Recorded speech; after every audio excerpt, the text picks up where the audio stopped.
Check this out. I don't see the border sign anywhere, but in any case, this is it. I'm in New Hampshire now. Welcome to Hanover.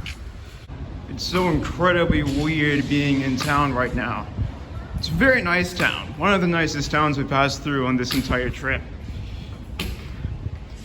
I've heard that some businesses give away free food to hikers, so I'm gonna have to look for them. But first of all, I think I'm going to try and hunt down the library and upload some videos. Free giant M&M cookie, courtesy of Blues. They give those away to thru hikers.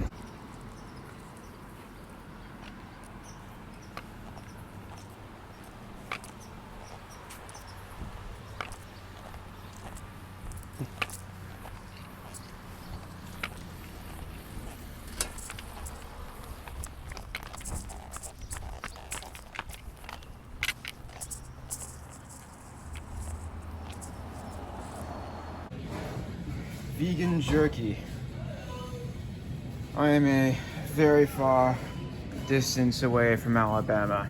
That's the record for bizarrest, bougiest resupply yet. If there's any trail town on the way I'd want to live in so far, it's definitely a toss-up between Hot Springs way down in Tennessee and this place, Hanover.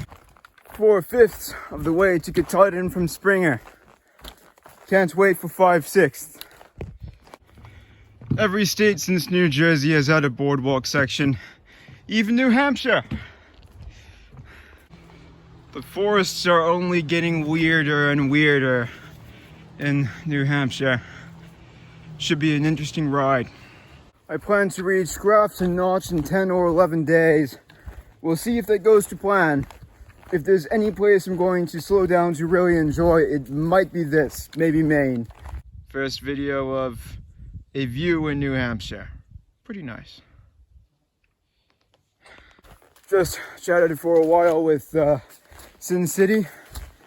It's good to just talk and walk with another thru hiker for a while, you know, instead of meeting all these day hikers and section hikers.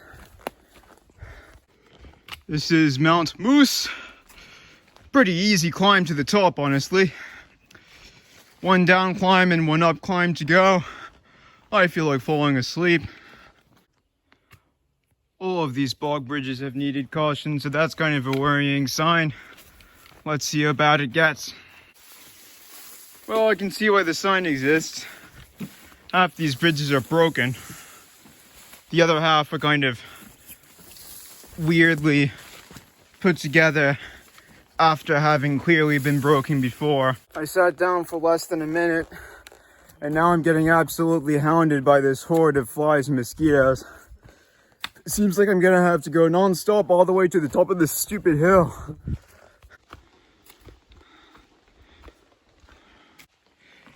This place is trying really hard to be New York. Have a look at that. Bit of a fence blocking the way here, but I think I might just launch my drone and see what's going on. I'm happy I got to do that flight. It was off on a side trail, so it was a good excuse not to annoy hikers or wildlife any more than the nearby ski resort already would. And on top of that, it was just a nice way to see the surrounding landscape, see if I can see the White Mountains. Answer is, I cannot see the White Mountains. They are behind some very, very large hills, which are just looming over this one. But once I'm on top of those hills tomorrow, then I will see the White Mountains. The best cliff line I've seen in the entire Appalachian range so far. There really hasn't been so much in terms of, you know, really, really big rocks and really serious cliffs. But that was one. That's me for the night. There don't really seem to be too many others here.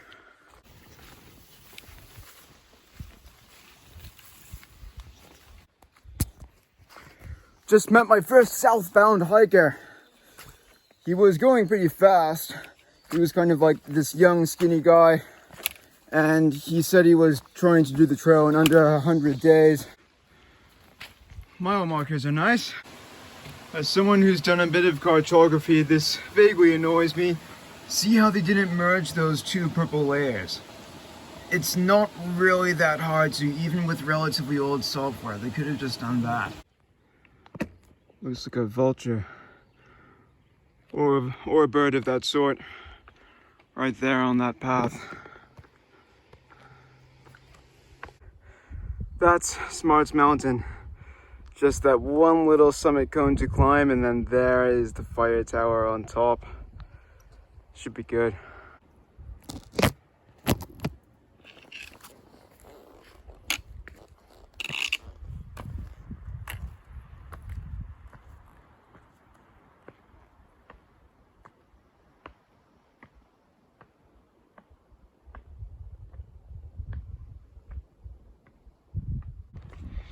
This place is insane. Look at that. I love rock slabs. I totally love them. You know, people will cite places like this as evidence that these parts of the Appalachian Trail are really tough, but then they completely forget to mention all of these very similar sections which don't have anything bolted into the rock, and you just have to find a way down a slab like that. That was one of the toughest climbs of the entire Appalachian Trail so far, no question. Really steep, several different sections of it. So that's the view to the south. You can see everything I've seen before, all this cool, vaguely almost alpine stuff. There's the Green Mountains in the distance. Still the Green Mountains up there. And then, oh my god, that's the Whites. Looks like I'm climbing that hill right there first. That's Cube Mountain, I believe. Going over the other side of that, climbing some more hills, connecting me to, well, that's the Whites. That's the Whites, no question about it. Well, it looks like piss, but at least it's an easy fill up. Just small hills here. Nice little break from the big hills. Gives my legs a bit of a rest. So I told myself that if I got to this place, which is near a campsite, and it's before 6:30, that I'm just gonna keep on going to the next campsite. And as it turns out, it is 6:15 right now, so I'm going on. I probably won't reach the next campsite before dark. It's another 9 kilometers away, and although the terrain shouldn't be too tough, it is over a small hill. We'll see, but I'll probably end up night hiking or at least camping early. Something interesting about this section is that the AT has always been on other trails like this one, the Wachapaka Pond Trail. Generally speaking, the AT has just been the AT, nothing else. But it seems like now there are a lot of pre-existing trails it follows. Just an easy 200-meter climb to go. Before I started this hike, that would have sounded like an oxymoron. But this thing is a foothill of a foothill.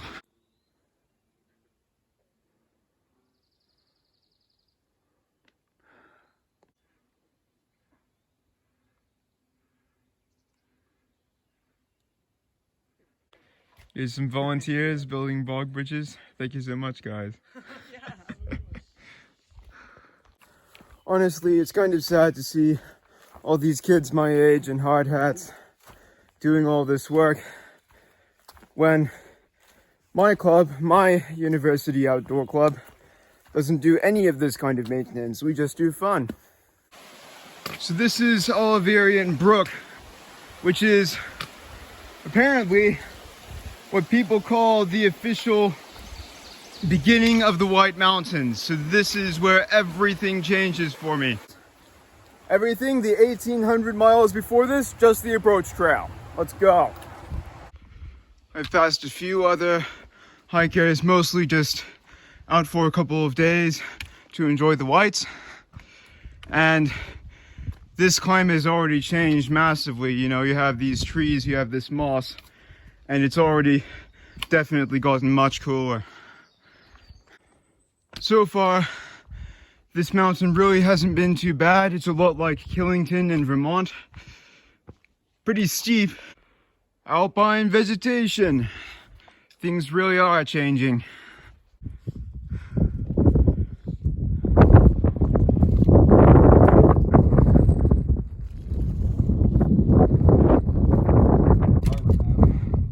Well, viewless summits are what I'm used to on this trail so far, so not much of a change. Quite something for my first summit in the whites. I think I'm getting down off this stupid thing, to be honest.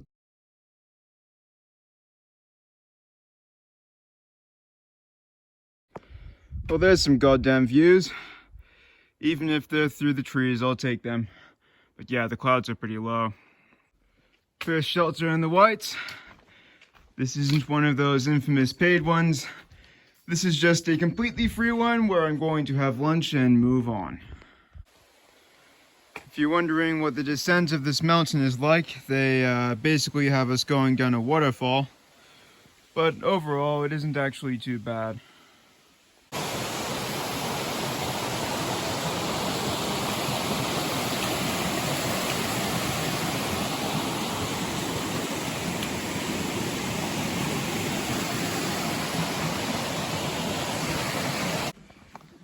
Had a good time hanging out with my gang, my AT brethren, and now onward.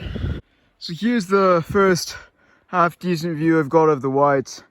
I think I'm staying in a hostel in that town down there pretty soon. I think tomorrow. Over there is the Franconia Range, which looks absolutely insane.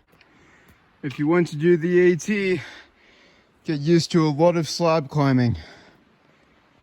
Top of Wolf Mountain. A lot more funny climb than the last one, but of course much worse views, assuming that the cloud cover I have lifted over the last mountain at least.